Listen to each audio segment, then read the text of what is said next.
Hi, my name is Jedi Jester, and in my coaching experience in the last 6 years, I have identified the most important mistake FC players make. They think learning expert mechanics such as player locks or skill mode cancels should be their priority, but mostly they lack the understanding of the basics of attacking. In this video, I will show you the 4 crucial basic aspects you need to fully understand so that you will have the perfect fundamental attacking baseline before getting started with the advanced stuff. Like in every other thing, safety should always come first while attacking. It means having the purpose of protecting the ball first away from the opponent so you won't lose it. If you control the ball carelessly or rush the passes forward, you will eventually lose it. So, cover the ball into the safety before initiating a move by controlling it away from the opponent. You can simply do that by adjusting your touches on the ball. Look at the defender's movement and simply use the left analog stick dribbling to face away from them. Especially when you're under pressure, turning your back against the opponent for a brief second will help you protect the ball. After playing a pass or every single touch while dribbling, try to analyze what the defender is covering. If there is one coming your way, safely dodging them will not only protect the ball but also helps you deciding your next move. Let me show you an example.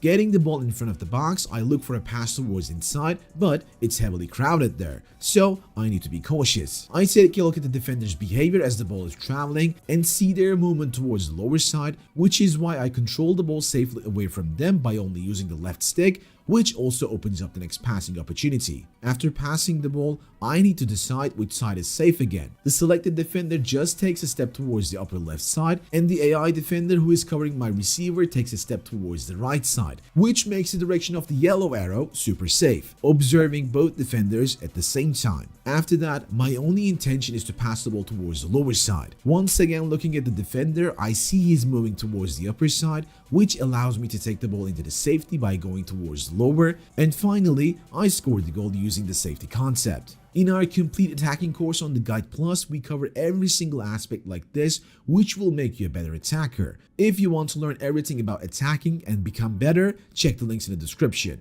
Coming back to the last example, the next important step after securing the ball is to identify the space you can explore. This action could be a pass to a teammate or dribbling towards the open space. Either one of them will allow you to advance to the next stage in your attack and get closer to the goal. Action number 1, recognizing what your potential targets are. Take a look at your teammates, analyze their movements, and see if they are being covered by a defender. You also need to apply the safety concept and see if a defender is coming your way. If that is the case, make sure to dodge them with a direction change and turn yourself towards the target. Once you're about to receive the ball, repeat the same steps to find another teammate, and finally, when you have the ultimate opportunity, score the goal. Action number 2. Pay attention at if the defender is currently pressuring your dribbler. In many cases, the opponent prioritizes to cover the upcoming passing chances, and this will leave the dribbler wide open. When you see this happening, don't force a pass forward and make sure you dribble further into the opening to explore the free space. But this free space is not always available because the opposition might block every single chance towards forward. Remember, you don't need to force any action towards forward if there is no opening. Try to go for 1 or 2 side passes which might open up new angles and give you the time to create new opportunities. So mostly observing both your own player's behavior and the defender's reactions will allow you to decide between going for a pass or dribbling. Let's combine everything and take a look at an example. Receiving the ball in the wing, I take a look at my chances. I see my winger on the radar, but he's being covered by a defender close to him. Taking a look back at my dribbler and the opposition was trying to catch him, I decide to dribble further because he's trying to catch me from the back and I have the free space ahead of me. Dribbling the ball a bit away from him and more towards the touchline will secure my player. After every single touch, I take a look at the opposition's actions. If he had switched to another defender and tried to pressure me from the frontal side, I would have changed my approach as well, but no, he is still trying to catch me from behind and I just move forward doing the same dribbling. When he finally switches to another defender who can actually defend me, I need to change my approach as well. But here is also very important to identify what he's doing. If he decides to go directly back to cover the goal line, I could potentially do a cutback and look for teammates coming from the back, but since he decided to go directly for my dribbler, I decided to move on with my dribbling because I have the momentum and with that the pace advantage over a defender who was momentarily static and just started moving. That way I easily get past him, finally have a player who can safely receive the ball in this space, pass the ball to him, applying the concept of safety away from the newly selected defender into the space, which creates another passing option, and finally score the goal. But unfortunately, you can't expect all of your players to be at the right place at the right time, doing the right movement automatically. If your players are too static in the build-up, this might create a problem for you because you can't find anywhere to pass to, and this is why you need to create movement yourself to create space. This can be done with several methods. The easiest way to create free space for your players is either to call them back towards your dribbler by tapping the R1, RB button while pointing him out with the left analog stick, or send them forward using the left analog stick in the same way, but this time tapping the L1, LB button. If you want to use your current player to start the run, you can also use the 1-2 pass by passing the ball while holding on to the L1, LB button.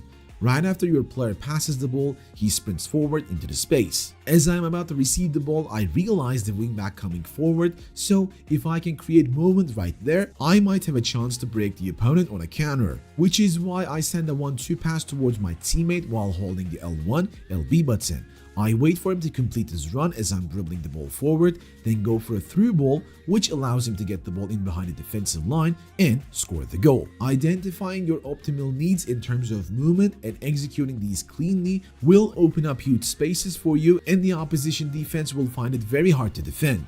Understanding and combining all of these elements, we come to the last part, which is to outplay the opponent. This is where you need to think out of the box to surprise the opponent. I am going to show you two very good methods. The first one is to understand the defending tendency of the opponent. For example, when you receive the ball in the wing, don't gamble for the first time and apply the safety concept for a brief second by controlling the ball exactly away from the opponent. You will directly see his intention, and here in that case covering the center as he's pressuring. The next time you are about to receive the ball, you can remember his tendency and directly control the ball towards the other side. This way you outplay and punish him directly just because you learned this pattern. But don't forget that the opponent can also adapt your attacking pattern and switch things up, so you need to be careful with this. The other way to outplay the opponent is to fake your intention, force the opponent to cover a particular angle, and then outmaneuver him by going the other way and creating a whole different opportunity. Here, for example, I send the 1-2 pass with Dembele and make him run in behind the defensive line.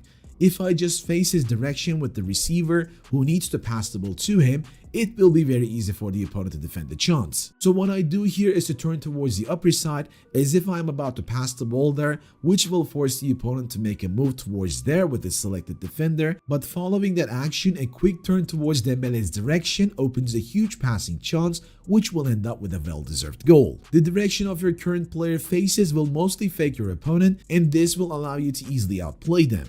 As mentioned, mastering all of these concepts is the next step you have to take to become better. How about we show you a champion who already mastered those steps and took it to a more advanced level? In our latest video, we analyzed how Anders Weregang, the Danish superstar, won the FC Pro Open. Make sure to click the video on the screen and see a complete different perspective. Hope you guys enjoyed this one. Until next time, take care and peace.